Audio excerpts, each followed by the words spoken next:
what motivates a negative action are delusions. So it follows logically, if you practice ethics and do not lie and do not steal and do not kill and do not harm and work on your mind and give up attachment and give up anger, who do you think benefits?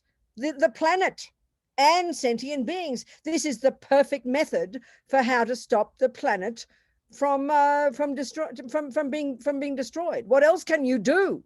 This is what I kept saying to Julie. What else can you do? I mean, of course, we think of political activity. Well, yes, of course, do political activity. And all it's doing is getting companies who are doing immoral things to stop doing immoral things. So you try to encourage other people to have ethical behavior, ethical business plans, ethical things to run, and then you do your own ethics. That's it. It all comes down to ethics. It's total logic. That is the method. In other words, stop harming sentient beings. In other words, stop doing actions driven by delusions. That's the answer. Can you not see? That conclude going to demonstrations. That's the compassion wing. The wisdom wing is do it yourself, and the compassion wing is encourage others to do it. That's what work is. That's the wisdom wing and the compassion wing total. That's it. So it comes down to living in good ethics. That's not just minding your own business and not caring about the planet. That is the only method that will help the planet. It's the only method that will help sentient beings. It's very simple, but we think it's more complicated. So the wisdom wing is stop doing harm, and the compassion wing is to help others people stop doing harm, which includes going to demonstrations. And of course, as Julie said, you can't make most people do it. So what can you do? And the other point, though, for Julie's point, she said the most important thing we have in front of us is she's right. But my point is, because Buddhism asserts other lifetimes, by living in ethics, you not only take care of the planet, but you also take care of next life. So it's like win-win. So it comes down to that. Practice ethics, which is the wisdom wing, and benefit others by doing things, including demonstrations, including political activity. But like we're talking to Francis, not driven by some maniac view and obsessed with it and trying to make everybody think the same way as us, which is what we tend to do when we do political actions. Realizing, as Julie said, we can't make people change. So what to do? So you got to face the fact, Julie, and everybody else. Indeed, the planet might collapse in 18 years. I mean, what makes us think that won't happen? Things happen all the time. Buildings collapse. Those people in Florida did not expect their home to collapse, I promise you. We don't expect the planet to collapse because we don't like, and this is also delusions, because we don't like suffering. We live in denial of the possibility of suffering. But part of the reality of that, what? It's karma. Well, that's what I'm talking about. Robina, I don't mean to interrupt. It's karma. No, that's all I'm talking about, precisely. Yeah. Actions and results. Yeah. Actions and results. So, but the point I'm getting at too is because we have attachment to the planet or to our home or to our husband, we live in denial of the possibility that the planet or the condo or the husband could drop dead. And that's where we suffer so badly. We can't, those people would not have believed their condo would fall down. People can't believe their husband could die. We can't believe that the planet could be disappeared. It's back, it's like too late after 18 years. Guess what, people? Not to be nihilistic about it, but part of the reality of suffering, the reality of life, is to recognize that suffering results happen. So all we can do, and that's why if you're trying to be like the Bodhisattvas, the world is a mess, the world is a nightmare, but you don't give up. You stay perky and optimistic.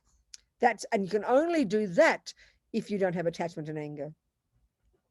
If you have attachment and anger, you either kill somebody or you kill yourself. That's why we suffer. So yes, Julie, the planet might well be collapsing. Meanwhile, what to do is live a good life, practice ethics, do what you can to help sentient beings, and keep your mind perky and happy. That's the point. Because how can you help a person if you're full of rage? Look at Francis's point. It's a very good point. You can't help anybody, Francis, if you're full of rage and despair. You just want to punch people. So we just got to keep being optimistic and perky. And that can only happen if we don't have delusions. That's why the first level of practice is practice ethics and give up delusions. That's the wisdom wing. Then you're qualified to help, no matter how bad it is. That's what the Bodhisattvas, they're full of optimism.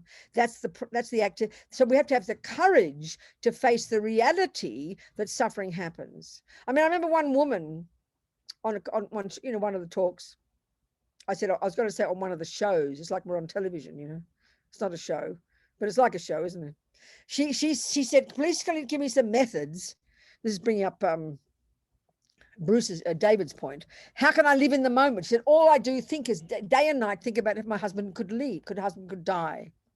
How can I live in the moment? I said, don't want to live in the moment. I was going to say bugger live in the moment. We can say that in Australia. Americans get upset, but that's easy. That's common language for Australians. Bugger the living in the moment, I nearly wanted to say, but she was an American, so I didn't. So I said, don't forget about the living in the moment. I said, just face the fact that he will die.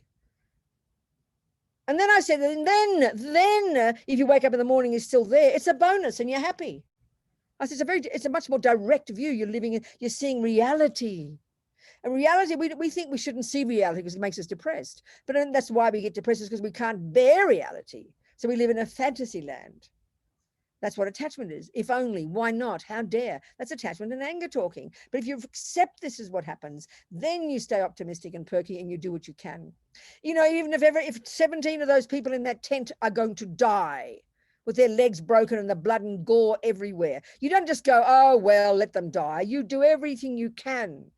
And when one person dies, you go to the next person and help them. This is all we can do. All we can do. But you can't be like that if you have attachment and fear and anger and despair. And this is not being critical or negative. I mean, this is how we are. That's why the wisdom wing is fundamentally necessary first. That's giving up the delusions and practicing ethics. That's it, you know, and that's the hard work. And that one brings us more contentment and more fulfillment, and two qualifies us to help others. That's it. That's the essence of it. Anyway, any other questions?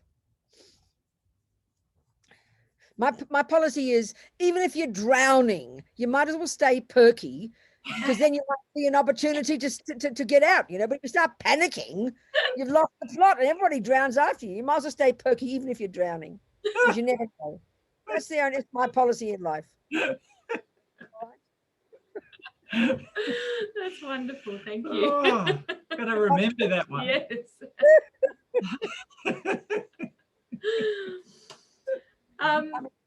Go on, what else? We did have a couple of questions, Venerable Robina.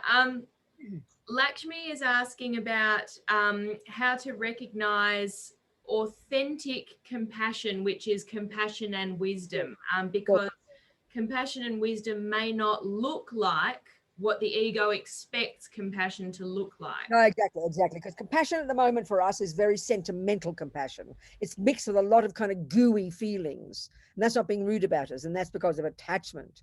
When there's less attachment, the compassion is more powerful and it's kind of got iron in it. And it can be very tough compassion. You're not weak when you've got strong compassion. Whereas that's exactly what we were talking, like Rosie's point. We mix, or like, you know, what's his name's point? The other man, where is he? I can't see him. Christopher, I think it was, his point.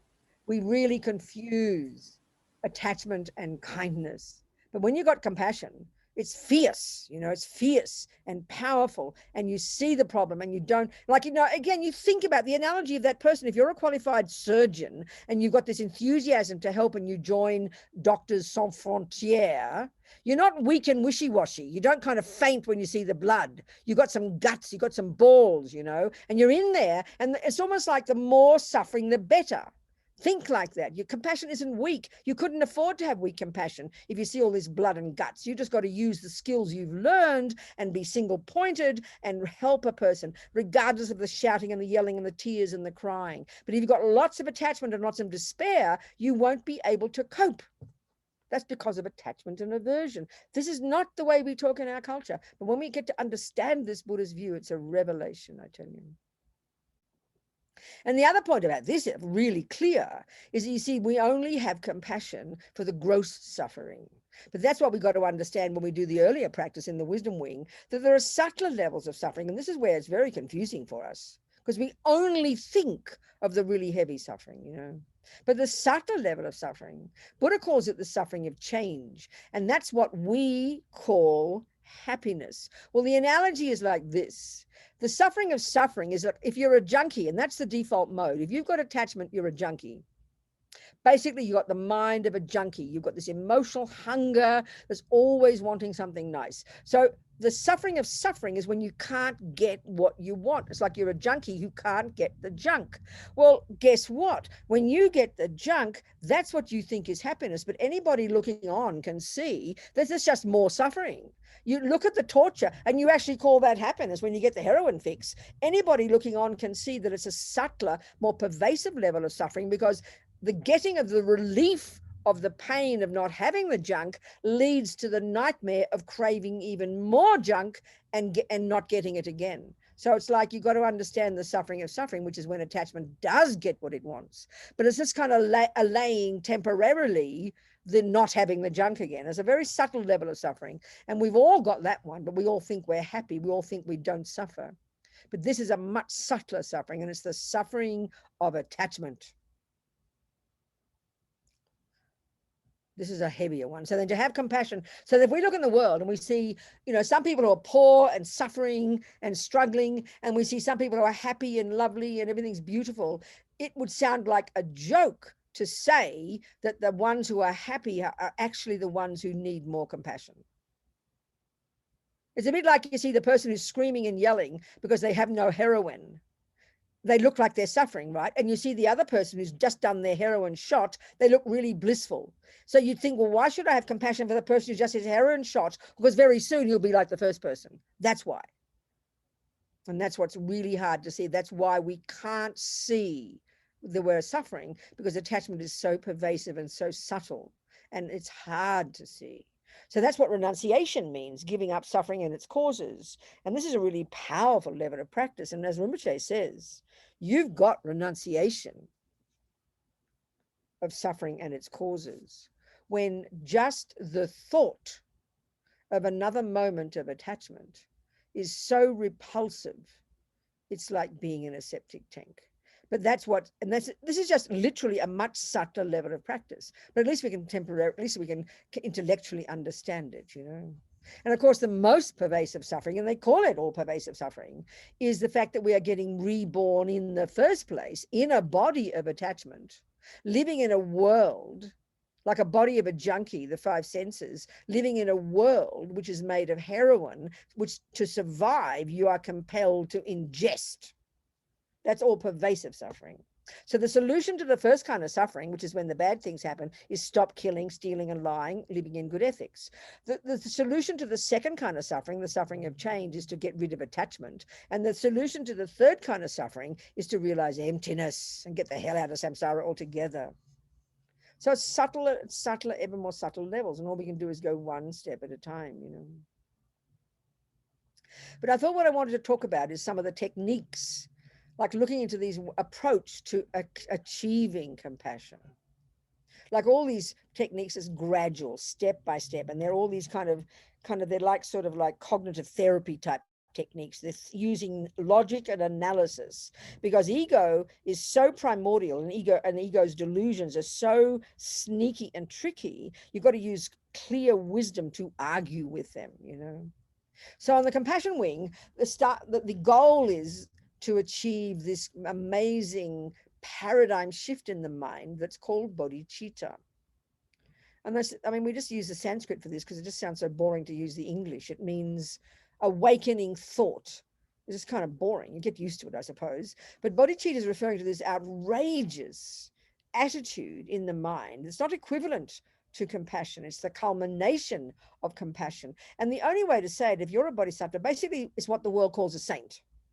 Like ridiculously good, ridiculously would sacrifice their life for anybody, you know, outrageously, amazingly amazing. So this bodhicitta is insane. If you hear Lama Zopa Rinpoche talking about the qualities of a person who's got bodhicitta, it's like science fiction for us. Psychologically speaking, we wouldn't posit anything even remotely possible. Because by this point, the person might not yet have realized emptiness. So they're still, you know, in samsara technically, but their levels of love and compassion are so tremendous that the best we can do is try and imagine. Because, I mean, when we talk about lots of compassion, the best we can do is think of what we can think of as a lot of compassion. We can't imagine what it's like. So when you read the qualities of what a person would be if they had this compassion, it really does sound like science fiction to us, you know. So like all of these practices, they're gradual. So the foundation practice, if you're wanting to develop love and compassion, and then finally bodhicitta. Oh, sorry, what is bodhicitta? Bodhicitta is it's got two parts. When you've got it, finally, only others are in the front of your mind. This sounds very bizarre to us. You'd be called mentally ill if we think this way in our culture. You'd only have the thought of others. And like, in other words, like a great example, a mother for her child. A mother for her child, or a father, knows their job description. So if they see their child suffering, they're not looking around wondering who's going to take care of the child, because they know it's their job. That's a bodhisattva. Their job description is like to take care of whoever's in front of them. It's just their job. They've perfected these levels of love and compassion to degrees that you can't even imagine. And they made this paradigm shift where now others only are in the front of their mind, if you can try and imagine that.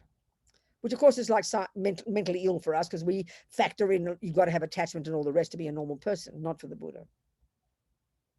So there's two main parts of bodhicitta. One is this constant, natural, spontaneous wish to benefit whoever's in front of you, the ant, the dog, the pedophile, the child, whoever. It's your job, you know, and you'll have the wisdom to know how to help, which can include tough love. Second, the bodhisattva's got this long-term goal of never giving up perfecting their mind, ridding the delusions and getting all the virtues, becoming a Buddha, no matter how many lifetimes it takes. They're on the case for as long term, no matter how long it takes. So, okay, so the lead up to that, the culmination of is this development of these different techniques, which I'll talk about. And then you develop this extraordinary level of love, which is defined as, may you be happy. It's a delight in someone's happiness. Compassion is, may you not suffer. Empathy with someone suffering. I think in psychological terms, people have all these different definitions and they distinguish between attachment and compassion, but not in this terms here. Compassion and empathy are the same. As you see someone suffering and you wish they didn't suffer. And of course you can grow that, that's the point, to limitless degrees. But then that leads to this really outrageous level of compassion, which is unique to the Bodhisattva path, which is, they call, literally, it's a technical term, great compassion. Mahakaruna in Sanskrit. Literally, it's not only, oh my God, look at that suffering, but it's also, what can I do to fix it? That's the brave attitude of the Bodhisattva. That's the unique characteristic of the Bodhisattva's compassion. I mean, you can have incredible compassion. You see suffering and you have real empathy. But the next one is automatically, it's my job. And that must be cultivated. That's to be cultivated. That's incredible. It's like the sense of responsibility. His Holiness sometimes used to call it universal responsibility. That has to be cultivated, and that's the unique characteristic of the brave attitude of the Bodhisattva. It's my job. So, okay, what's the starting point in these series of techniques? Over the centuries of these two practices, the Tibetans coming from the Indians, these two techniques, one is called the 6 causes and 1 result, and one is called exchanging self for others. It's the more radical approach, which all the Tibetans love, you know, it's their main practice.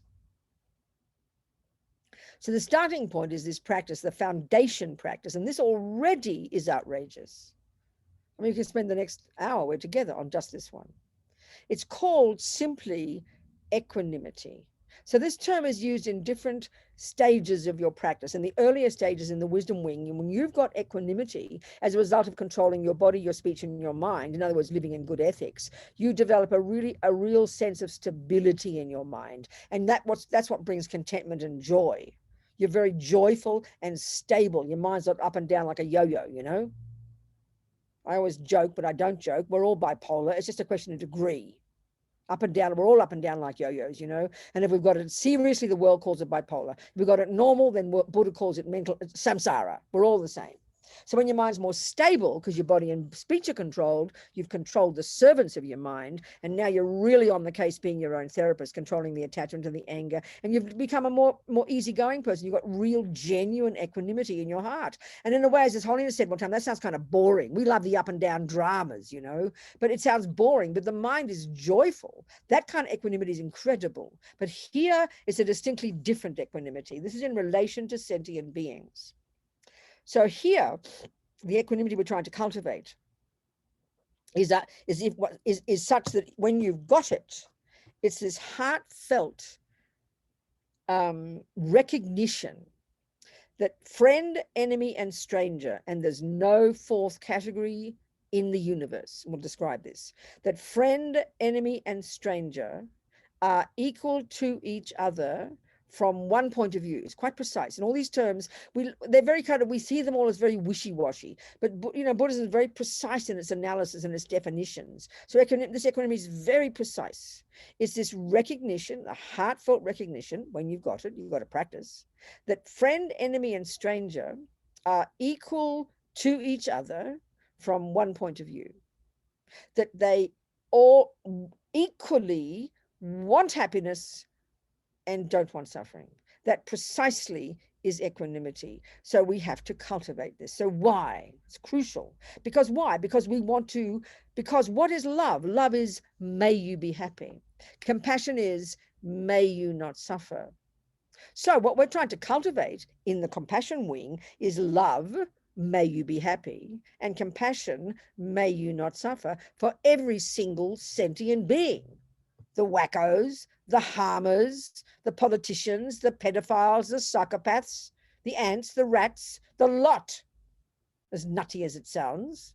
But so the logic for beginning to cultivate this is that you've got to recognize that right now, the ones we want to be happy, the ones we love, are only the objects of attachment. So what is a friend? Friend, by definition, is a person who is the object of my attachment and who does what my attachment wants, who fulfills my needs.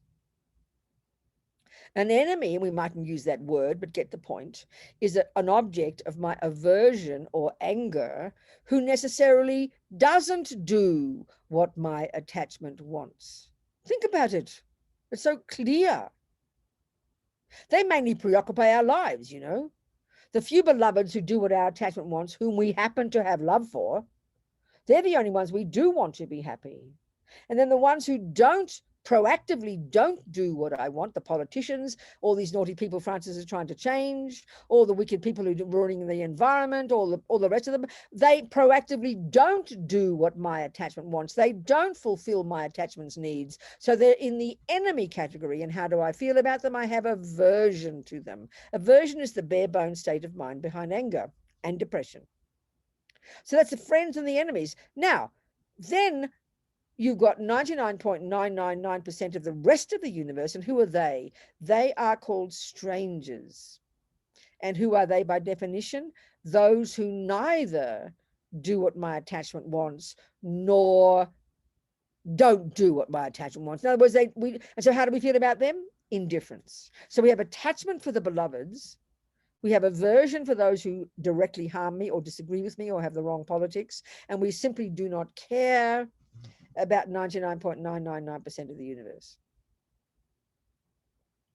who could be more evil than the rest, but we don't care because they don't affect us. That's my point to Francis. It sounds a bit brutal when I said it, that, we suddenly start, when it affects us, we then start to have compassion. Babies have been stolen and raped and attacked and killed for centuries. But it's only when it's our baby or our people's baby, then we start having compassion. Then we start acting. I mean, our next door neighbor could be a pedophile, but we do not care because they don't touch us. We're like that, Our compassion right now is based on our attachment. So anyway, the world is made of friends, enemies, and strangers. There's no fourth category. It's very sobering to hear this. And these labels, I mean, we should also be embarrassed how self-centered it is. They're all completely, these definitions, these labels, these categories are solely in terms of how they affect me. That's it. I mean, we should be embarrassed. This is the world. Everybody does it. Monkeys, dogs, humans, the works, I always tell the story about the strangers. If you've heard it before, I don't want to bore you with it, having seen it again. I was reading my iPad one day, the New York Times. And on my iPad, I read all my newspapers on my iPad, my mini iPad. So on the right-hand corner, there was one heading, 350 people die in ferry accident in Tasmania. Well, of course, that's my people, Australia, right? I got a shock. I thought, oh no. I was imagining the Princess something or other drowning in the sea between Hobart or wherever it is in Melbourne, that boat, right? And I thought, oh no. And I looked at it and it said, not Tasmania, Tanzania. And I went, oh, it's okay. because it wasn't my people. So of course I had compassion. I read the story, but that's exactly how we all are. We have our people and we have people who aren't our people. So the vast majority for all of us of the universe are strangers. So we have attachment to the beloveds. We have aversion to the ones who don't do what we want, and we simply do not care about everybody else. Now, we mightn't think we think this way, but I'm sorry, look at the world, you know, look at the world. And it's just how we all are. So this is kind of radical, because this is the Bodhisattva level. Because to think that we've got to give up this and really, and we've got to try and love compassion for everybody. I mean, it seems like exhausting. What does Buddha want from us, you know? But all he says is, this is our potential. So the point is this: at the moment, based on ego, I do have love, but only for the friends. I do have compassion, but only, so in other words, my love and compassion are contingent upon their doing what my attachment wants. They've got strings attached, as we say beautifully. They're unstable, as Lama Zopa says. So what we're trying to do is completely shift the logic from, I only want my beloveds to be happy, to, I want everybody to be happy. And the logic is not, oh, because they do what I want. It's because, guess what? They all want to be happy. That's what equanimity is, trying to recognize this. This is huge. And it demands a lot of clear, intelligent thinking, not wishy-washy, gooey feelings, you know. But the first thing we'll say, like, always, you know, so I can be thinking as I'm talking even. Think now, as I'm even talking, have in front of you, right eyeball to eyeball, have a person who is really harming you right now. The more they're harming you, the better for this contemplation, if you can bear it. Or a person you haven't forgiven in your life who's really harmed you. And everybody in this room has got a person who's harmed them, if not more than one. There's no question. We've all got karma with some people, and we've got some people who do harm to us. Real, genuine harm. There's no argument there. That's the object of your aversion. So visualize them as we're doing this discussion. Think of them. Have them in your mind. Eyeball. To the left in front of you, you put your beloved in your mind. The person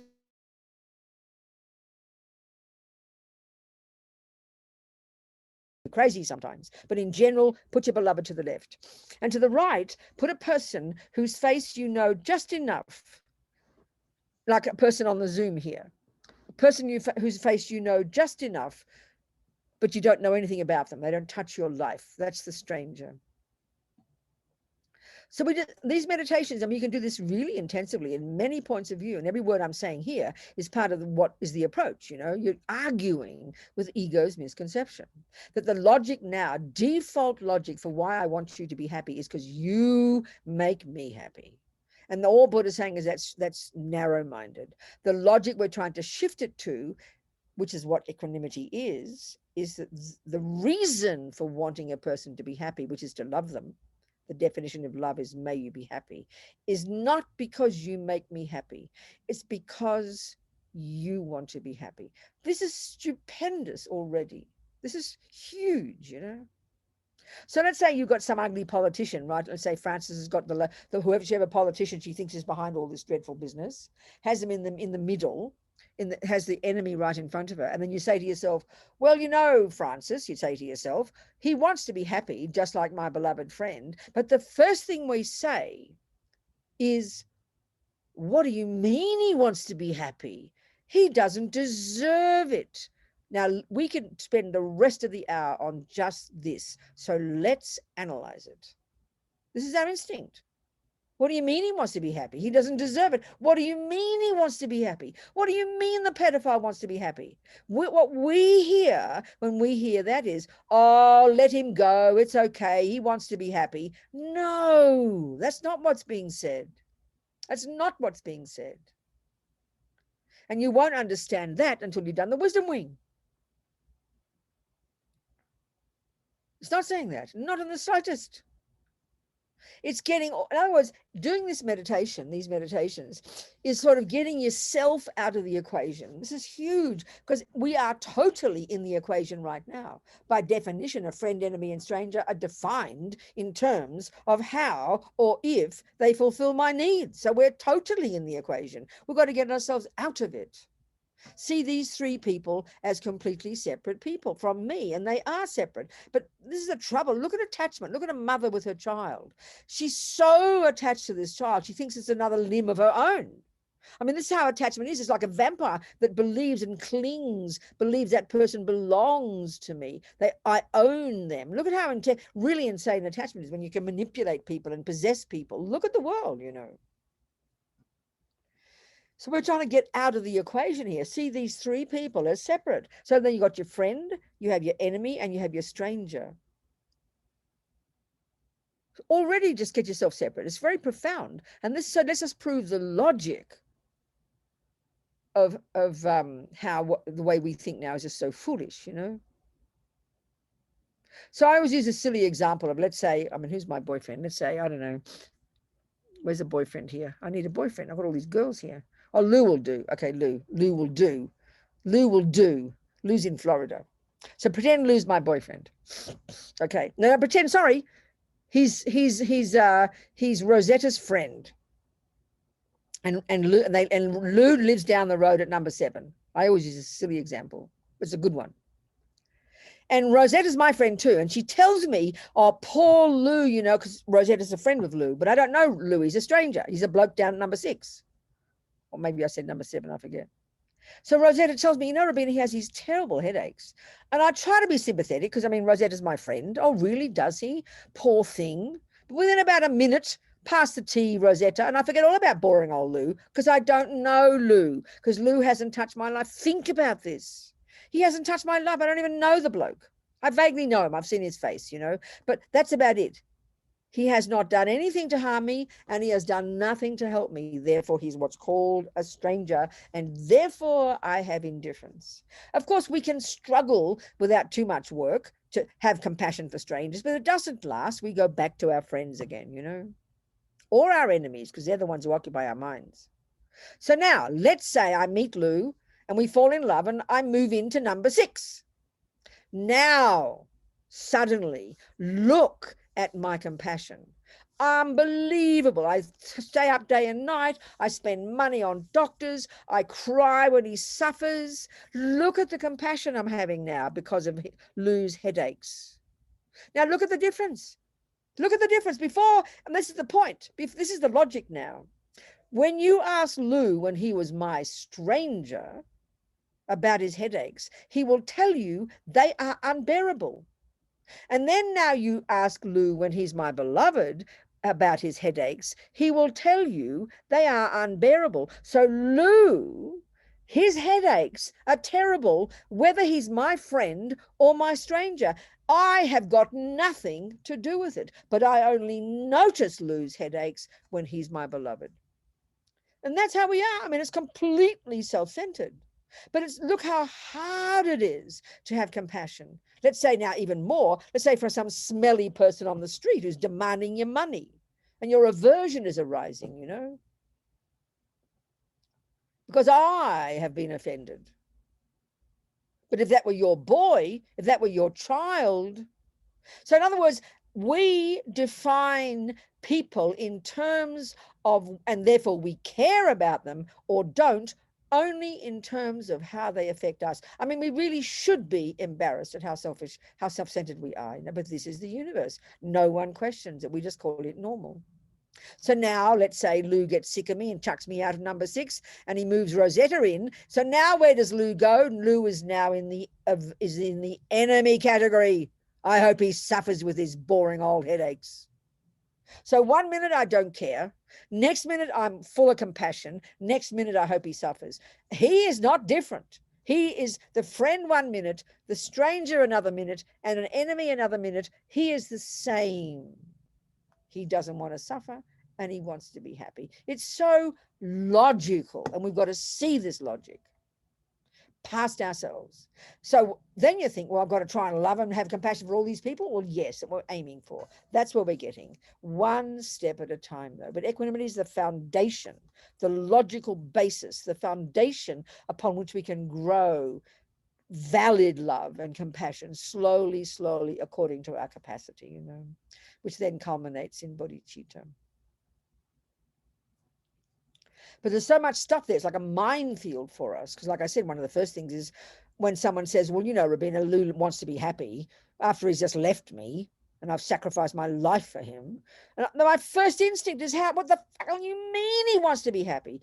Look at it. We think this. What do you mean he wants to be happy? He doesn't deserve it. So let's look at deserve. This is so heavy, you know, which it's proof that it's self-centered. Because when he was a stranger, it was the same fellow. He had the same delusions. He hasn't learned any new delusions, just that I'm the object of them now, that's all. He's got the same delusions. But when he's your friend, see, this is the thing, when attachment kicks in, and attachment makes Lou look divine, and then Lou's attachment for me, and then makes me feel, wow, I must be so special, because he's looking at me like, you know, like I'm a goddess. So you get so excited, full of love and of course, it's easy to have love and compassion for a person when you are feeling attached. And this is the thing about even a mother. Think about this. Mothers are like famous examples of what they will do for their babies, you know. Think about this, you know. We hear about some mothers who kill their babies, who let them starve to death. Well, guess what? It's because of attachment. Meaning that mother, every mother's got attachment, there's no question, but they've also got love. And that's the saving grace. Now, I'm glad my mother had some attachment for me, because she would have killed me otherwise. So think about this. If to be able to have love with no attachment, that's only the Bodhisattva. So then just as well, almost like a joke, just as well we've got attachment. If you've got a baby who's going to shit in their nappy every night and you have to spend all night getting up and down for them, and they're sick and they're horrible and you think of them day and night, I can't imagine it. So that's attachment that drives you. But because you're attached, it's easy to love somebody. It's easy to want them to be happy. But guess what? If you don't have attachment for that baby, I have such compassion for those mothers. They get to give birth to this thing they've got no feeling, no connection for, only aversion. Mothers have that, but they dare not say it because they're criticized as being a monster. But that can be possible. You can give birth to a person you can't stand due to karma, you know. You can easily, many people give birth to people they can't stand. But we think they're weird. They think they're a monster, but that's just karma.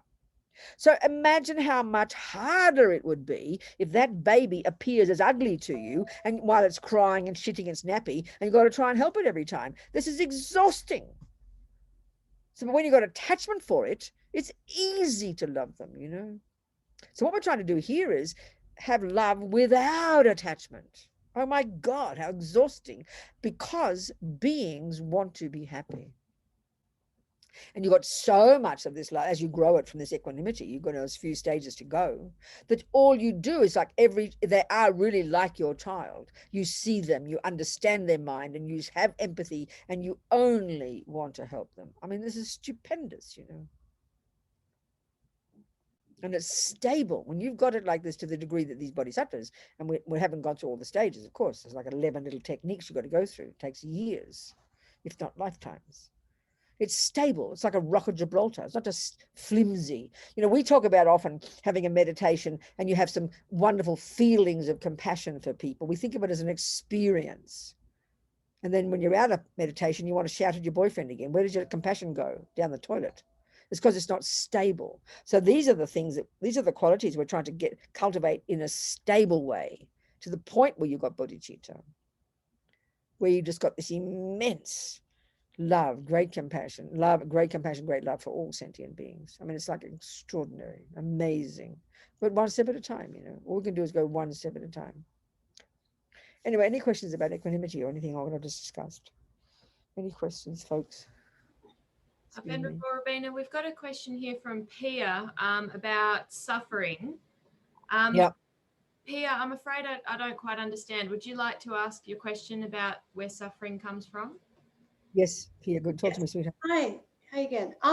Well, been pondering sort of understanding this. So on one level, this idea that the nature of existence is suffering, and we've been talking about that suffering coming from the karmic seeds of our attachments and aversions. And I'm kind of thinking of a metaphor where those attachments and aversions are like you've got this clear water, and then the attachments and aversions and our thinking and ego and all that stuff that creates our experience of suffering are like dirt in the water. But I'm also hearing you can remove those. So if we can remove those, then what we're left with is crystal clear water. Nicely. So then what is that crystal clear water? And is that telling me that fundamentally life is joy and bliss? No, okay, good question. So when we understand this Buddhist analysis of the mind that divides all the thousands of states of mind into these three categories, we've got the neurotic, deluded, I-based, fear-based, disturbing emotions, and then we've got the valid states of mind: love, empathy, compassion, kindness. And then the third category, I call them the mechanics of the mind. Whether you're a murderer or a meditator, you need good concentration. So there are a lot of those, like concentration, discrimination, intention, attention, good memory. These are qualities that are crucial to have, and you develop those in meditation, but they are neither good nor bad in their character. It's a question of how you use them. So a murderer needs good concentration and a meditator needs good concentration. So they've got these three categories. So when you've done the job of, say, even to some degree of, yes, removing the poison from the pollution from the water, this is the point. Even before you get all the way to bodhicitta or even realizing emptiness, or just whatever. But as you do get to that point where let's say you've realized emptiness, you've cut the root of delusions, then you now have blissful, clear mind. So, but what does that mean? That means you have the virtues. They are at the core of our being, Pia. At the moment, our virtues are dragged down and polluted by the delusions. But once the delusions are gone, you only have virtue. You only have love, clarity, kindness, wisdom, and yes, the bonus is bliss, because the virtuous states of mind are in the nature of happiness. Yes. That's the point. So as you remove the pollution, which are in the nature of misery, then you get more happy and more loving and more kind and more joyful. There's no question. They're the conventional nature of the mind. Joy and bliss, which includes love and compassion and kindness and generosity. Those virtues are the H2O of our mind. The delusions are the pollution. So at a very fundamental level, Robina, I'm sorry, so that does mean then that, like, so when we say, well, life is suffering, but at a very fundamental level, it's not. No, when you remove delusions, life is not suffering. Yeah. But the Buddha's point is, if we're caught up in the thrall of samsara, having delusions and the three levels of suffering, then we are in the nature of suffering. But once you rid the mind of the first kind of suffering, you don't have the gross things happen. When you rid the mind of attachment, you don't have the suffering of change. And when you realize emptiness, you don't need to come back to samsara, baby. But if you've added bodhicitta to it, you choose to come back, and then life is not suffering for you, because you're like an illusion for you, because you're there for sentient beings, and then it's not suffering because you're rid of delusions. Okay, good. Yes. Yeah, no, thank you, because it's just come to me as it's like an experiential quality of being. I mean, if life were actually fundamentally at all levels crap, then what's the bloody point of anything? Then you couldn't change it, darling. That's the whole point. That's the whole point. Exactly. And that's Buddha's amazing finding. That the way we are now with delusions and the life we get, that is suffering. And rebirth is the result of attachment. So when you realize emptiness and finally achieve your nirvana, you don't need to be reborn, and you will not be reborn in samsara. But if you've got bodhicitta, you will choose to be reborn. Okay. That's the point. Thank you. So life is in the nature of suffering unless you've got bodhicitta and emptiness. Put it that way. Okay. Yeah. That's the bodhisattvas. I mean, the Hinayana Arhants have done the wisdom wing, and they finally realize emptiness, and in one life or other, you will achieve your own cessation of suffering and its causes, and just naturally, you will not come back. Just naturally, you will not come back. But if you've got bodhicitta, you will choose to come back. That's the radical difference. Okay. And then life is not suffering for you. It can't be. So in other words, if you think of His Holiness, he's always a good example, because everybody says he's a Buddha. I mean, His Holiness the Dalai Lama is said to be a Buddha, okay, who's chosen to manifest in a human body for the sake of others. Now, if that's true, He cannot be suffering, even though every day you see him when his Tibetans come over the mountains and they come to Dharamsala and he's tears, you know, that's not suffering. That's called compassion. He's not suffering. It is an impossibility. This is a shocking idea to us because we think suffering is compassion. We think suffering is empathy, but suffering is because of delusions. If you don't have delusions, you cannot suffer. People could cut your body one piece at a time, one finger and toe off at a time. It is not possible to suffer because you don't have delusions. This is demented for us. Yeah. Do you understand, Pia? Yes, I do. Thank you. Thank It's you. just understanding the teachings done. We've got to study the teachings. This is the logic of it. You know, we've got to study the technology of Buddha's understanding of the universe. You know, that's why it's helpful. No, it is. Thank you, because I do sort of feel like it's coming also from the Catholic background as well, and that this notion that, well, yeah, like this life is hard, and we're here for tests and trials. And it sort of, it qualitatively feels slightly different if you think that the only purpose of your existence is to be, I don't know, put through trials and tests, and that at some point you win something. I don't know. I understand, darling. I understand. Yeah. Okay. Anybody else? Thank you, Pia. Anybody else? Any questions? There's 2 questions here about equanimity. Yep. So Diana has asked, could you please comment on how to apply equanimity to ourselves? Should we look at our afflictions with equanimity? You see, it's a different use of the word equanimity.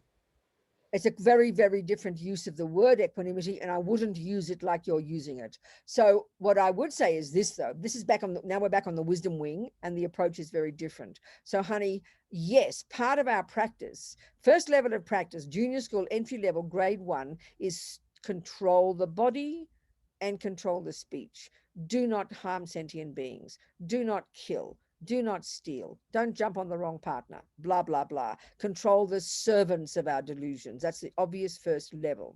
The next level of practice, like Lama Yesi says, is be your own therapist. And now you get into touch, get in touch with your delusions. You have your hands in your own, well, I like to say you taste your own vomit. One of my friends, a therapist, she says, you got to have your hands in your own shit, whichever you prefer, okay? This is the real inner work of the wisdom wing, where you start to unpack and unravel your own mind. So now here, whoever asked that question, who asked the question? What's the name? That was Diana. Diana. Okay, Diana, darling. Good point. So, okay, first of all, it's a bit like you're doing your gardening and you've never heard of botany, but now you start to do your gardening and you start to learn to distinguish between the herbs and the weeds. So beforehand, you never even noticed, you didn't even care, you know, and now you start to know, you learn about the weeds, you learn about the terrible causes, how weeds cause so much suffering, and all the future suffering are going to destroy all the flowers and destroy your herbs. Well, you're going to have a disgust for your weeds, right? But part of the approach is, because you know they're in there for quite a while, you can't pull them up overnight. You've got to learn to become super familiar with these herbs, with these weeds. You've got to have your microscope on your bloody weeds. You've got to have aversion for them because you know they're causing you suffering. The attachment causes you suffering. The depression causes you suffering. They run the show half the time in the head. But you've got to learn, I call them my roommates. We've got to learn to become familiar with them, which means that we often think they're getting worse. And then we've got to learn to live with them. And this is the point, Diana. Yes, we absolutely have to learn to live with them. Our first instinct is to hate our jealousy and hate our depression and hate our anxiety and hate our anger. So we keep adding new roommates, you know, or to all the crazies. So we've got to have this skill to, on the one hand, know that they're poison, know they cause me suffering, but to learn to live with them. It's like the roommates next door. They're not going to leave overnight. They're shouting and yelling. You've got to learn to make friends with them. This is a really powerful shift we have to make, instead of the usual guilt and hating ourselves, which is what we already do. You've got to learn to know what they are, know how they cause you suffering, and want to understand them and work with them.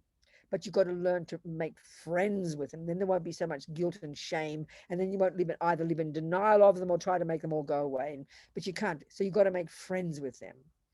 So that's, I think, what you're talking about, Diana, isn't it? And the crucial point is knowing, as the way Buddhism, just psychology puts it, they're adventitious. They're not at the core of your being. You can pull these weeds out, but it's going to take a while. So while you're doing the work of gardening every day, you make friends with these crazy weeds, but you be aware of what they are. You don't give, you know what their problems are. So that's the attitude. And that is a powerful attitude of self-respect, because the crucial point is this, the shift that I'm also talking about making. The irony of ego right now is that we define ourselves in terms of the delusions. We believe the delusions are who I really am. That's what we end up with, all this self-loathing we have. They seem to run the show, but we've got to start identifying ourselves with our virtues, like I was talking to Pia, the goodness, the validity, the clarity, the kindness. These are at the core of our being. They are who we really are. This stuff is adventitious. It's there. We can learn from it, but the long-term job is to stop identifying with them as being me and to identify with the virtues. This is profound practice, I tell you. And the very identifying ourselves with our virtues is already a method to dissipate the delusions. The more power we give the delusions, the more power they take over in our head, So accepting what I'm hearing, Robina, accepting, once we become aware, like once we become some gross, afflictions that we all have, to accept rather than to build a resistance to them through the guilt. Absolutely. We have denial, or we either hate ourselves, hate those parts of ourselves, or we push them, or we try to push them away because we can't stand them. That's what we've got to confront them and hear them and listen to them and watch them and look at them, make friends with them, because we can then learn to defeat them. That's a huge, and that means, it's really another way to put it, is you're learning some self-respect and you're stopping identifying yourself in terms of those delusions, that more and more you're identifying yourself in terms of your virtue and your wisdom and your clarity. Thank you. That's great. Thank you. So it's like we have to treat our mind as like an orphan and really care for every part. Absolutely, you have to. We've got to. The mind is so enormous and so fragile and so enormous. There's so much in there. We've got to and the more we see it. The irony is, they even say in all the classic Indian texts, when you're starting to learn you go through the 9 stages of single-pointed concentration, you're developing shamatha. They all say in the text that there's a sign of success at the first of the 9 stages of you attempting to get single point of concentration is that you think your mind is getting worse. No, it's just that you're noticing it. Yeah, right. It's obvious. You think about this. If you didn't know botany and you vaguely look at the garden, you don't see anything. But as soon as you start to learn botany, you discover all these evil weeds. You thought, my God, I didn't know these. These are so shocking. Like as if you've got new weeds. No, they've always been there. You just haven't seen them. Oh, lovely. Thank you for that analogy. Thank you. Also, a wonderful one of our friends, Roger, an Australian monk, not Lama Zopa's Roger, another Roger. He is a meditator, like about 30, 40 years. And he told me like 20 years ago, he was, after years of retreat, 3-year retreats and 4-year retreats, he said he was out of his brain with levels of rage and arrogance. He was really despairing. And he went to Lama Zopa, and Rinpoche laughed and laughed and laughed and said, fantastic, the dirt has to come out. The dirt has to come out. The dirt has to come out. We have got to remember this. Because every one of us is trying to practice. So every one of us is seeing our mind more vividly, and we all think we're getting worse. No, we're not. Oh, that's good. Thank you. Oh, darling. Thank you, Diana. So, what else?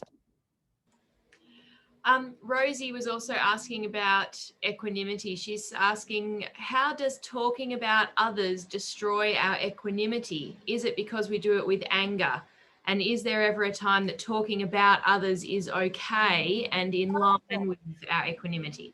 Well, this is another, again, this is a different level of a different type of equanimity. This is the equanimity I discussed before, which belongs to the wisdom wing, which is the equanimity of the stability of our own mind. This equanimity here is a completely different understanding. It's related to sentient beings, seeing them as equal. That's not the equanimity we're discussing. But yes, Rosie, let's discuss the one that you're discussing.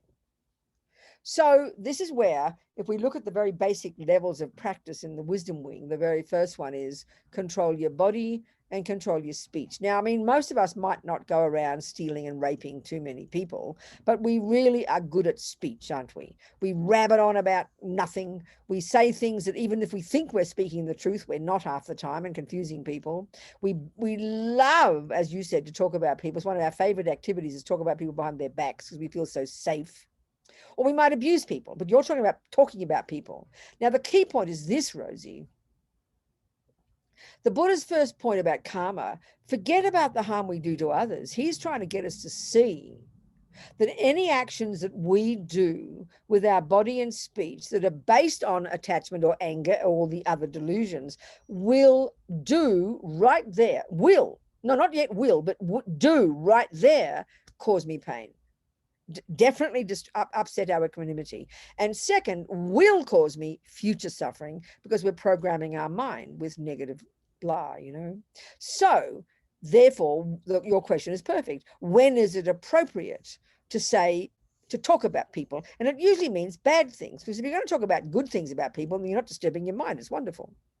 But so then it would be if there's some use, like if the person you're talking to, if they're wanting advice about this person, let's say we're both sisters and we've got one crazy sister who's a bit deluded and a bit demented, and we've got to talk about her, but we've got to have a sincere motivation in talking about her to understand her and to know how we're going to deal with her. So the base of it, Rosie, has to be the motivation.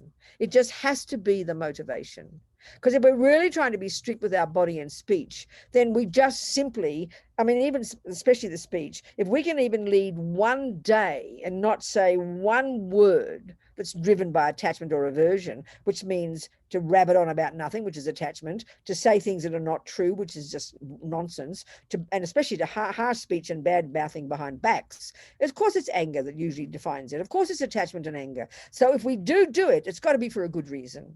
And there's got to be a benefit to the person you're talking to. It's the motivation, Rosie, basically. You with me, Rosie? Yes, thank you, Robina. I've been wondering about that for a while, because in my day, or everyone's daily life, the main thing that we all talk about is other people. And I wondered, you know, how you actually travel through that in with your practice. I hadn't actually gotten to that. So so you're saying it depends purely on your motivation and how you're thinking about others and whether it's appropriate, and how you manage that when you're sitting, say, with a group of people, you know, a group of friends. That's very difficult, Rosie, because people love to talk about each other, and it's not coming from virtue. We love to gossip and talk about each other. So you just got to be very skillful, not be like a policeman. You know, and if you can, not to be involved in it, and not to sort of be like a policeman or be like a goody-goody and start saying more good things. I mean, sometimes maybe it's best just to go if you can't handle it, because sometimes it's just too difficult. But if you're especially as one-on-one, then you'd be very wise about it. And it really makes a difference. I always quote about my family. I'm not saying we're all saints. We're not. There are 7 siblings, and we're all kind of old now. We were very close in age, 7 of us. And we're all very volatile, shout and talk loud and busy like me do. Maybe my brother doesn't. The brother's the last of the 7. I think he's the quietest. Anyway, no wonder with 6 bossy sisters.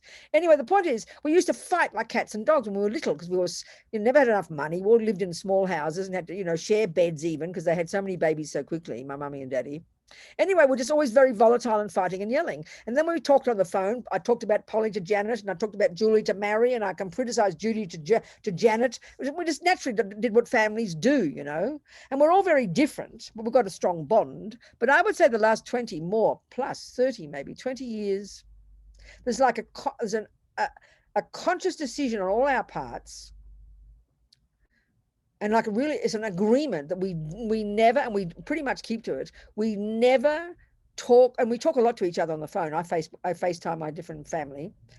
We don't say bad things about each other to each other, which is very common in families. And we do not speak about things when we are together where we disagree, because we've got very different views about many things. So the consequence of this is not frustration. The consequence is it actually enables us to even rejoice in each other's qualities and to be kind to each other, which we naturally didn't do as siblings. We're always, you know, siblings are very mean sometimes.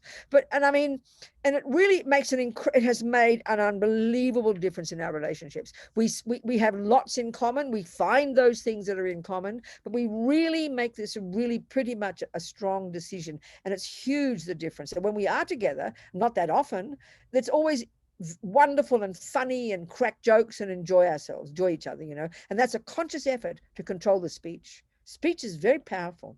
Often we don't even give any value to speech in our culture. We think it doesn't matter, but it's really huge. The difference to yourself, and for sure, the difference in families. I mean, look at the schisms in families, you know, I mean, it's unbelievable in some families. Yeah. It's all because of speech, you know? Yeah, absolutely. Absolutely.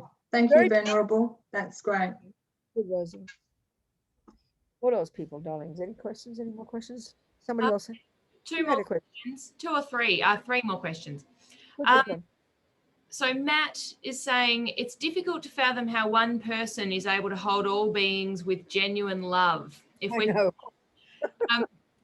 we forget about a stranger's headache in 1 minute, does a bodhisattva keep thinking about it? And can we think about 7.5 billion people's headaches all at once? You can't. I think it's hard to get our head around it. I really understand that. It's hard to get your head around it. But all I know is if I can think of examples, if anybody knows Lama Zopa, he happens to be my teacher, so I know him.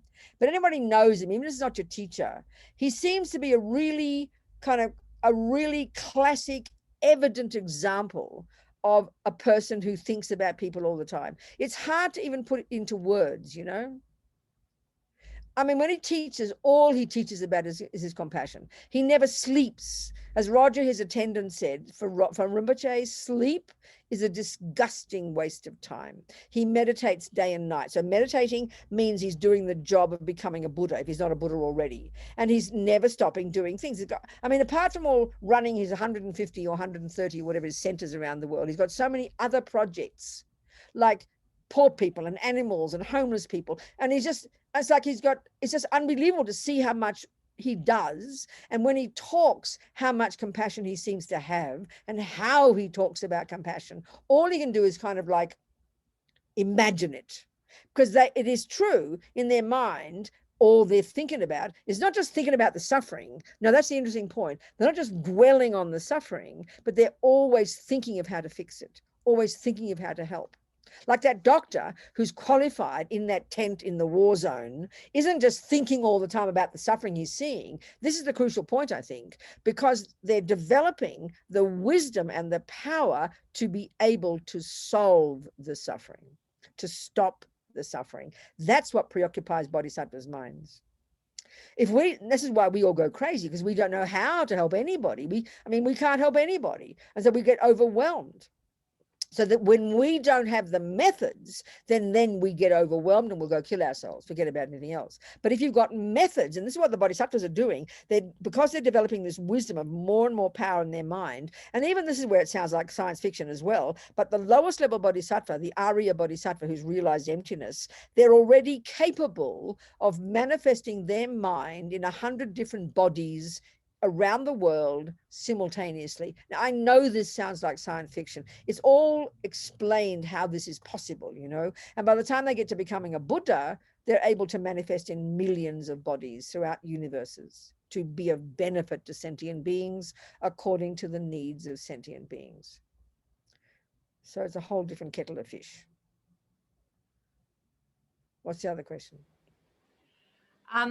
Lorna is saying, I had a question. What's your question, Lorna? Yeah, Lorna was asking, she doesn't understand the suffering of change. Could you please? Okay, good, Lorna. Let's talk about it, darling. Okay, that's a good point. Thank you so much. Okay. Well, I use the best analogy is the junkie, Lorna. And we're thinking that we're all junkies because we've all got attachment. And so our attachment is what addiction is. Addiction is attachment. It's just a question of degree. That's all. So we'll just imagine we're all junkies. So the junkie who's got the suffering of suffering is the junkie who can't get the junk. So that's a nightmare. They're going crazy, aren't they? That's the suffering of suffering. That's really like tremendous suffering because they can't get what their attachment wants. Do you understand my point, Lorna? It's like a nightmare. Now look at the other junkie who has just had the fix. It looks like joy and bliss, doesn't it? It looks like they don't have the first kind of suffering. But if you but look at the happiness that they are experiencing. What's the consequence of that? It will gradually change and turn into the first kind of suffering. So getting what attachment wants is just a temporary fix, is a temporary allaying of the pain, because when you eat the chocolate cake, initially it's delicious, but we're not satisfied because attachment is never satisfied. It's a disease, and attachment, no matter what it gets. So the first mouthful of cake is delicious. It does bring happiness, but then you're not satisfied. So you want the second mouthful, and then that's not enough. And you want the third mouthful. And all the time the attachment is anticipating the happiness to come that you're convinced will come at some point. Before you know it, you've eaten 4 pieces and now you want to vomit.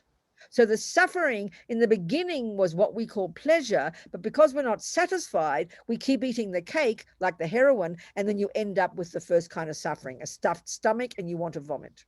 And the next day you forget all about the vomit and the stuffingness, the stuffed, and then you look at the cake again and you get all excited, believing it'll bring you happiness, and you try again. And Buddha says we've been doing this for eons. So as my mother used to, hang on, one more thing. My mum used to say about food, because I'm attached to food. This is the point. So the point is, Buddha's saying you do get some pleasure when you get the cake, but all it leads to, if you keep eating it, because you're never going to be satisfied, is being stuffed, which is the first kind of suffering. But the most painful one of all is, as my mother used to say, Bobsy, she'd say, that's what she called me, the more you get, the more you want. That's the real pain of the suffering of change. Not only do you don't get satisfaction from the cake, you get more craving for more cake, and it's a bottomless pit. Right. So it's an issue of unsustainability of the happiness, like it's a transitory thing. It's not stable. It doesn't last. Precisely. Now the thing is, we know the happiness we get doesn't last, but if we look at our minds, Lorna, we are desperate for it to last. You know, when we get you fall in love, or you get the boyfriend or the job, you say, finally I found happiness. When we cling to it as if it will last, but because it's unstable and there's more subtlety to it than we're discussing, it will not last, and then we're devastated again. And we look at our experiences and we can see this, but because it's this is the thing, I think, because the only method we have in samsara, the way Buddha would say, to get happy feelings is to get an object of attachment. We don't know how else to get happy feelings. And this is the point that I was discussing with Pia. Buddha's saying, hey guys, I found a method for you to get happy feelings that won't change into suffering. And that is to get rid of the attachment. So in other words, there's big things in the way. I can't see Lorna's face. There it's gone. In other words, we think happiness, happy feelings, are what we get when we get what attachment wants. Buddha says, no, guys. Happiness is the point to Pia. Happiness is what you're left with that won't change into suffering when you've given up attachment. So the analogy of the people who have the nice life and the people who don't have a good life. So we should have more compassion for the people with the nice life. Is that because, what would be the antidote for someone who has a beautiful life? Would that be to sow more positive, good seeds? So even if we compare ourselves, Lorna, relatively speaking, we have very blissful lives, most of us. We have a house, we have family, we have friends, we have food, we have all, I mean, we're really like 1% of the universe to get things that you want when you want them, like a miracle. So then Nothing wrong with having the joy, have the happiness, delight in our past virtuous karma that created this happiness, and not waste a single second of it and keep creating more virtue. That's the point, not rest on our laurels, you know. Right. That's the got you. So don't get guilty about it. Be delighted that we created virtue and generosity and morality in a past life, which is why we have a happy life now. But then you make sure we sow more seeds and then use it to help others. Then we're using it for the path. Then it's fantastic. I understand. Thank you. Good. Great. Wonderful. So much. Time to go in almost in a minute. Robina, Nana wanted to ask about the mudra that we did at the beginning, the Buddhist gang sign. Nana, well done. So where's Nana? Where is she? Nana's in the middle of the bush. She's in Europe. She got up early. My God. Poor Nana. Where are you, Nana? You're in Sweden or Hello. Hello, darling. I'll show you. Hi, Venerable. What time are you now? I'm at it's 20 to 4. In the morning. Well done, girl. Yeah. So listen, darling, this mudra, it's meant to be a representation of the universe. So the universe, according to Buddhist cosmology, is not what we learn in geography, I promise. We've got, okay, I'll show you. It's going to be difficult to show you. So get your two hands and you're going to try and, take your these fingers and take your two fat fingers and stretch them across. Now I can't do it. I've forgotten how to do it. Oh, what happened? I'm now confused. I'm now lost. I don't know what to do. Oh, here we go. Here, look. You have to follow me.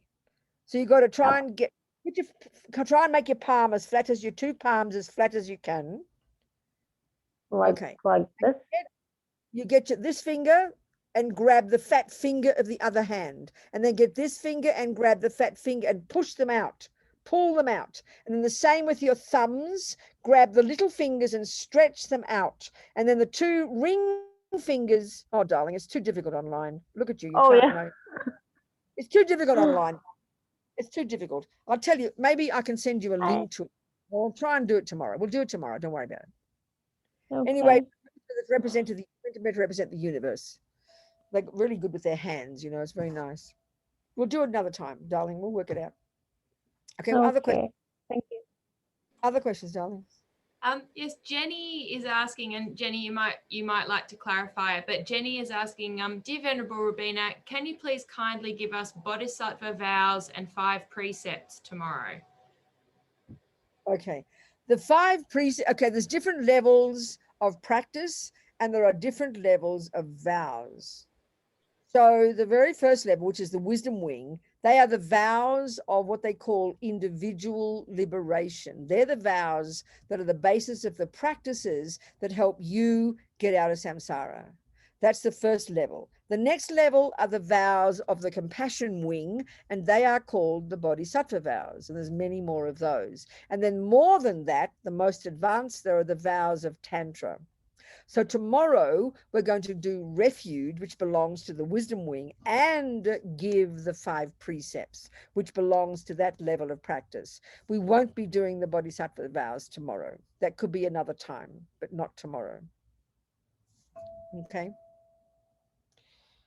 Any other questions? I think that's all that's here in the chat at the moment.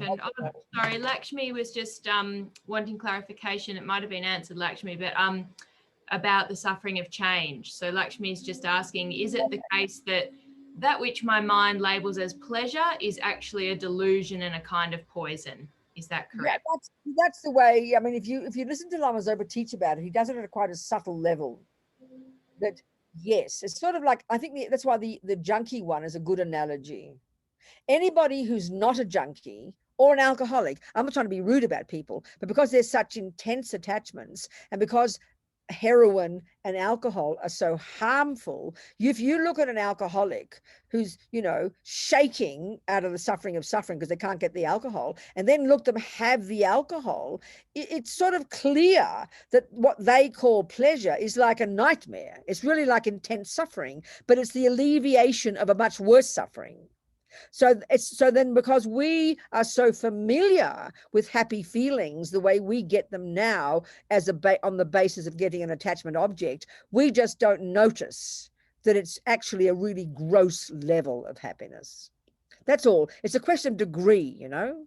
That's all. So yes, it is not like a delusion. Happiness is not a delusion, but the happiness we get now, like the happiness of the junkie or the happiness of the alcoholic, is very contaminated by the extreme attachment. So that, I mean, we can see this. If a person who's got, I mean, attached to food, attached to anything, the seeming pleasure that you get when you get the object, to anybody else who doesn't have that attachment, it looks really gross. Do you understand what I'm saying? The pleasure they have looks really tormented, and it's true. And they say the attachment the pleasure we get now on the basis of attachment objects is a really kind of like contaminated pleasure, and it's true. You can see it if you think of an alcoholic or a junkie as an example. Do you understand? I mean, I remember looking at one of those shows, the television programs about people who are addicted to eating food and who get very fat, like 600, 500 kilos or something, 400 kilos. And it's really obvious if you look, not being rude, we should analyze, it's human beings, we're all the same. That the suffering, like one fellow, it was, you could see it was exactly, he was a junkie. His mind was totally tormented. And there he was lying in this bed, 400, 500 pounds, eating 20 meals a day. And it was like just trying to, it was just, I mean, to call that pleasure is like grotesque, but that's the level of it. And so the level of our pleasure is like that compared to a person who's given up attachment and whose mind is joyful and blissful and full of compassion. So it's all a question of degree, you know, but it's hard to see where we are ourselves because we can't compare. Do you understand? And this is why, you know, when your mind has got more equanimity, and this is the first kind of equanimity in your mind, meaning you've calmed your delusions down, in worldly terms, you look rather boring. You're quite content just to be at home. You don't want to rush off to parties and have 14 boyfriends. You're not up and down like a yo-yo. Do you understand what I'm saying? Because you've subdued your attachment, but your mind is more joyful, more fulfilled, more content, but it appears kind of boring initially. It appears like boring happiness. Do you understand? So we just have to observe our minds and try to just develop. And even if we look in the, you know, and yeah, just I think we're communicating, both Lorna and Lakshmi. I think it's a really good question. We've got to look carefully at this because it's not evident initially, you know. And then as we develop, when we start to see our crazy attachment at ever more subtle levels, even if it's really subtle in comparison with somebody else's attachment, it feels so horrific because you're seeing it ever more subtly. You're seeing your mind ever more subtly. And that's all we can do. That's what practice brings. You get more and more subtle wisdom, more and more subtle development. And all we can do is hear it first theoretically, study the teachings, and then slowly with analysis and with meditation, observe our mind. There's no shortcut. We've got to see it in our own mind. That's the crucial point. And then be where we're at and enjoy, and then learn to just live with it. And that's why having the Bodhisattva path is so important.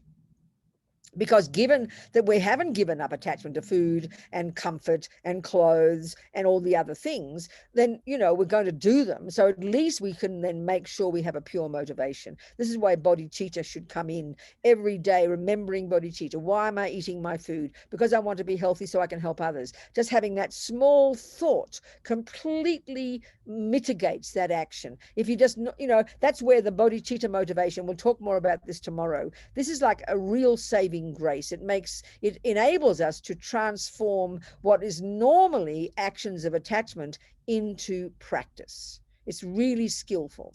That's where you can transform everything we do every day by remembering, having a pure motivation, or beginning to see it as having no inherent nature, beginning to understand impermanence. That's how we transform our lives. I mean, most of us aren't qualified to give up sex, drugs, and rock and roll and go to the mountains, you know? So we can redeem our lives by adding bodhicitta into the mix. And this is what Lama Zopa never stops teaching us. Never. And it's just skillful means, you know?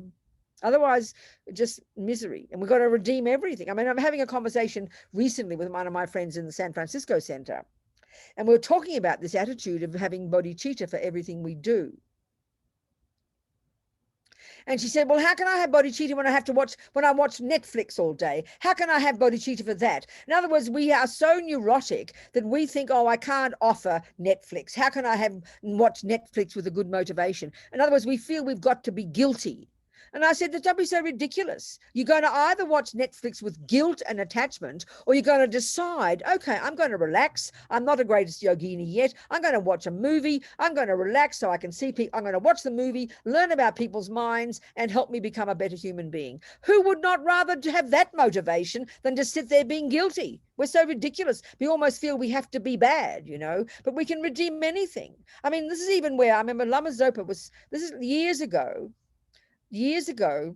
one of my friends in Australia, nun, was helping one woman who wanted to have an abortion. So, you know, of course, Buddhist views is killing, whatever. And the woman decided she was going to have the abortion. So this nun rang Lama Yeshe, and Lama Yeshe rang the girl and gave her meditation about Tara, on Tara, in order to help her when she was going to have when she was going to have the abortion, to give her a meditation on Tara to do. I mean, how kind Lama was, you know, to help her kind of, instead of just feeling guilty, at least do something virtuous with it, you know, by thinking of the baby, doing Tara meditation, whatever. There's ways we can do this, not lying to ourselves. And this is also proving that things don't have an inherent nature. This is also helping us understand emptiness. If we're very stuck in our mind and think, oh, Netflix is bad, I can't redeem it, then you're lost, you know. Things that don't have an intrinsic nature. And that's when we get very fundamentalist. Well, this is bad and that is good. No, it's not like that. So we have to recognize where we're at, offer our food, enjoy the food, even offer the enjoyment, offer our clothes, offer ourselves, offer our jobs, and then we become a more happy human being and we can be of benefit to others. And then we lessen the delusions. It's a different method for lessening the delusions, you know. It's like I said before, Diana, learning to live with all the delusions. They're still negative, they're still harming you, but you've got to live with them and stop beating yourself up for them. It's just skillful means, you know. You understand, people? We've got to be very wise with ourselves. Remember when Lama Yeshe first met Westerners, hippies, he said, you people don't even know how to be happy. You know how to be miserable. And it's true, you know. We're ridiculous. We love to be miserable. We love to hate ourselves. We love to be negative. We have to learn to be positive. It's very powerful. Anyway, darlings, what else? Maybe we can finish soon. My voice is running out. Just two more questions, Venerable Robina. Dave, you have a quick question, Dave says. What's your question, Dave? Good, Dave, talk to me. Hi, Robina. Yeah, very quickly, just with the Bodhisattva vows, can they be taken online? Because, you know, I've been practicing the book you sent me and preparing to take them. And I've got this beautiful vision of waiting till you're at Copan one day and I come to Copan and they all, you know. I understand. So the way I mean, for me, some people don't want to do it. Like our Lama, Geshe Sharab in our center here in Santa Fe does not want to do these things online. But I'm taking Lama Zopa's lead, and I'm taking His Holiness the Dalai Lama's lead. They do these things online, so I figure why not, you know. So we're going to do the refuge. So if people really, I mean, the Bodhisattva vows I don't give very often, but I've been given permission by Lama Zopa. But I mean, if it's people are really serious, and some people have asked for, we can do. I mean, I will do that. I mean, I'll put you on that list. I forget, Dave. I think I'm on my list. We can definitely do it at some point. We definitely can do that. Yeah. As always, keep in touch via the email. So yeah, yes, thank darling, you. Definitely do that. Definitely. Good. Okay. What else, darling people? Final question was from Christina, and she's asking, could you please talk more about the connection between the mind and the body? Is this something that we can only experience or observe through meditation? Okay, so I'll give you the Vajrayana analysis, a sort of brief description of the relationship between the mental and the physical. Okay, so of course this is a bit similar. The Vajrayana model of the body and mind, the body is a bit similar to the Chinese style and the Ayurvedic style, you know, which is used to be maybe in the Western world centuries ago. So we've got, they call gross consciousness, which is our sensory consciousness. And then we have gross body, which is this bag of bones that we have right here. So of course, this is mostly all what we talk about in the modern world. But this body and mind are inextricably linked. It's fairly evident, isn't it? So you've got for example, you've got the 5 sensory consciousnesses. That's the 5 parts of your mind, which is not physical, that work in dependence upon the 5 parts of your body. So the eyeball, in Buddhist terms, the eyeball doesn't see things. The eye consciousness is part of your mind that depends upon the eyeball and all the things not working nicely to have a cognition of, let's say, color, because eye consciousness cognizes color, for example. So you've got your eye consciousness, which is part of your mind that works along with the eyeball. So there's this intimate and inextricable relationship. You can't, if you don't have an eyeball, you might have mind, but you don't see anything. And if you have an eyeball but no eye consciousness, you won't see anything. So they've got to be together. This is the Buddhist way. So all the sensory consciousnesses are like that.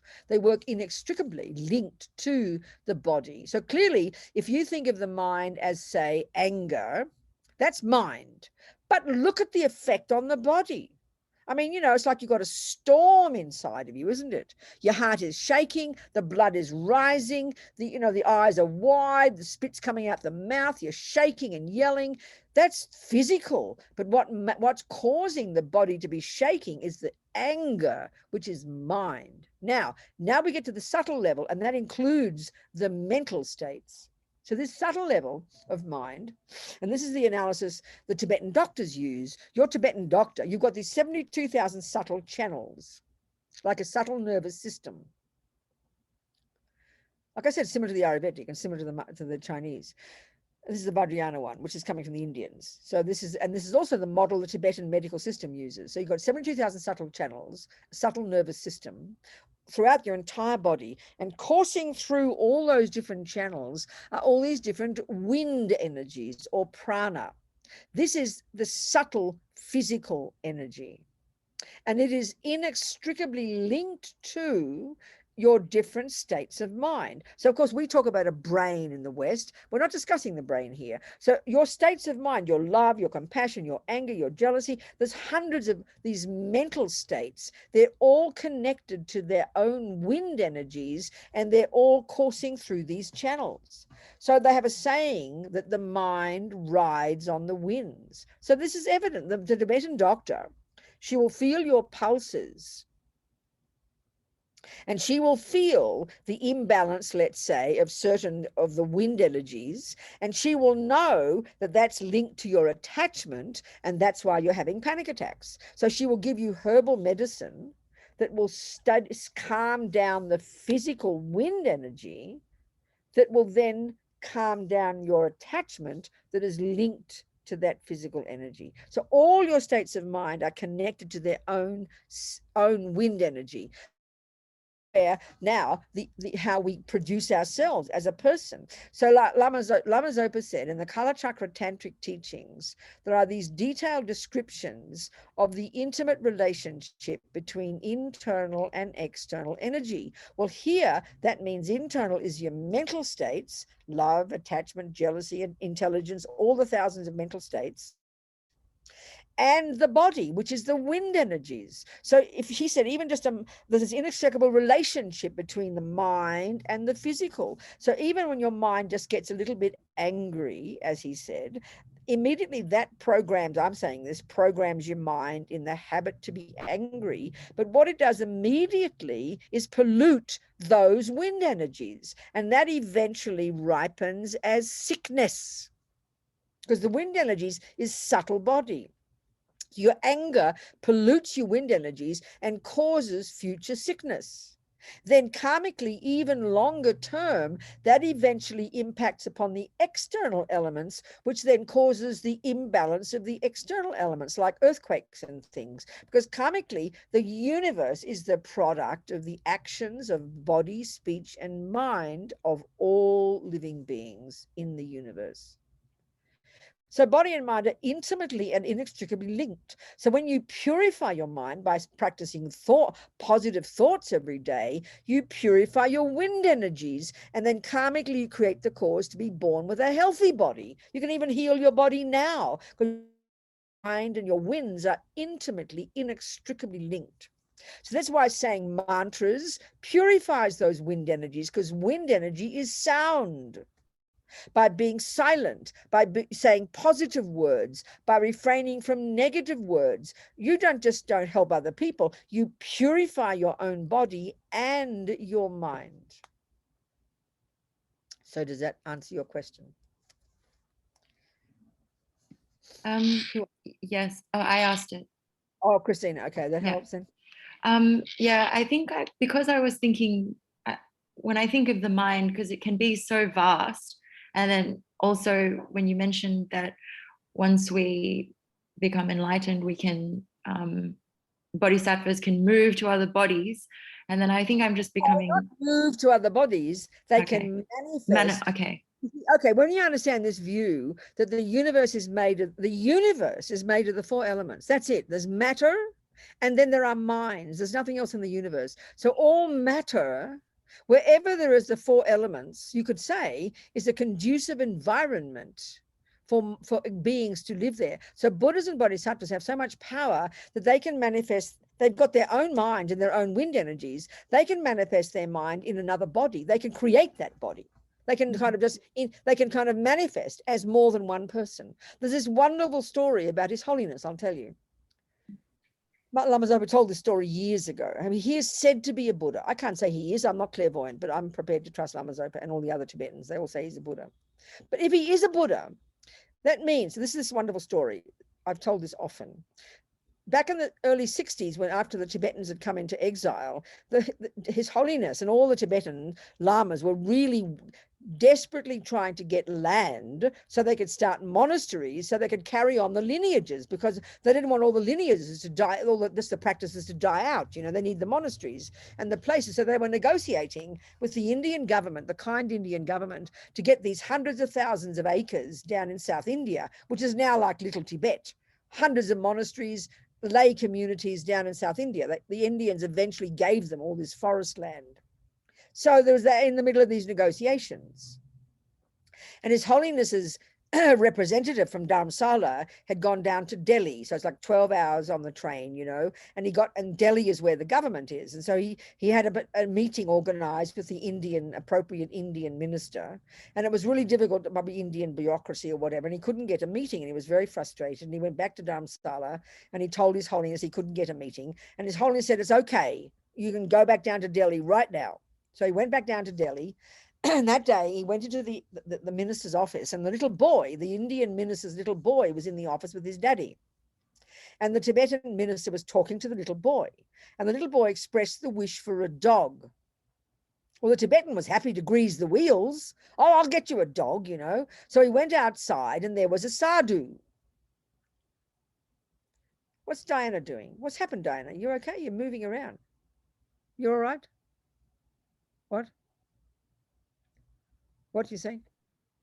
Sorry, it's my dog. My dog is acting up. Sorry. Okay, well, maybe you should turn the video off if you're going to be moving. Turn your video off, darling. It's just, that's right. There you go. That's better. That's easier. Then you can move in peace. That's a good idea, darling. So anyway, okay. So then, anyway, His Holiness, the Tibetan minister was delighted. So he went outside and he saw a sadhu who had a dog.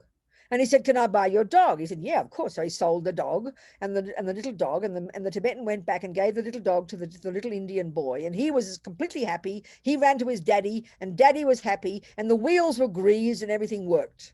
So anyway, as Lama Zopa said, the sadhu and the dog were manifestations of the Dalai Lama's mind. Now, that doesn't mean, Christina, that the sadhu was born in a mother's womb, or the dog. They can manifest. They're like magicians. They can manifest. And the lowest level bodhisattva can manifest in at least 100 different bodies. And when you understand this view, this is the Vajrayana, how the structure of the universe, these four elements and minds, and once you've gone beyond all delusions, you can do what you damn well like. You can manipulate the universe. You can manifest an entire universe if you had to. In other words, this I find a very extra interesting point. You know, you can literally, you could create a universe, but the point is it would be the manifestation of your mind. So that dog would have looked like a dog, acted like a dog, eaten like a dog, and it wouldn't be sitting there in a corner with a halo kind of going, winking at you, I'm really the Dalai Lama. You'd never know if you weren't clairvoyant that it was in fact the Dalai Lama's mind. So that means it was not a dog. That sadhu was not a regular person. They pretend. I mean, Dalai Lama himself, if he is a Buddha, he is not a human being. He's pretending to be a human being. I'm not joking, because once you realize, we're talking to Pia, once you've cut the root of delusions, even the wisdom wing, you don't need to be reborn. But once you have become, you are a Bodhisattva or a Buddha, you choose to be born. But you look like an ordinary human being, you act like an ordinary human being, but you are not a human being. You're a Buddha. This is why to try to cultivate pure view of our gurus whom we're seeing as a Buddha, you know. Are we communicating, Christina? What's happened? You're frozen. Christina's frozen. Are some of you frozen or not? Christina, did you hear me? I think Christina looks like she might have frozen, Venerable Robina. Oh, anyway, so it's time to go home. We'll see you all tomorrow. Thank you, Venerable Robina. Thank you. Okay, so we never give up. Point is never give up. All this crazy to think of that you can to imagine you can manifest your mind in 100 forms simultaneously sounds like science fiction, but it's all in the teachings. It's all there. So you take it as your working hypothesis. And you go towards it, you know, one step at a time. I mean, one step at a time, babies. Okay. And we delight. We've done this about this thinking, this analysis, these seeds we've planted. We rejoice, and may these seeds ripen in the future as our Buddhahood, so we really can be a beneficent. Okay. Dangchob semchog rinpoche, ma ke panam ke guchi, ke panyam pa me pa yang. Gong ne gong du pa ba sho. Okie doke. Thank you, everybody. Thank you, Venerable Robina. Thank you so much. Bye. Thank you. We'll see you Grazie.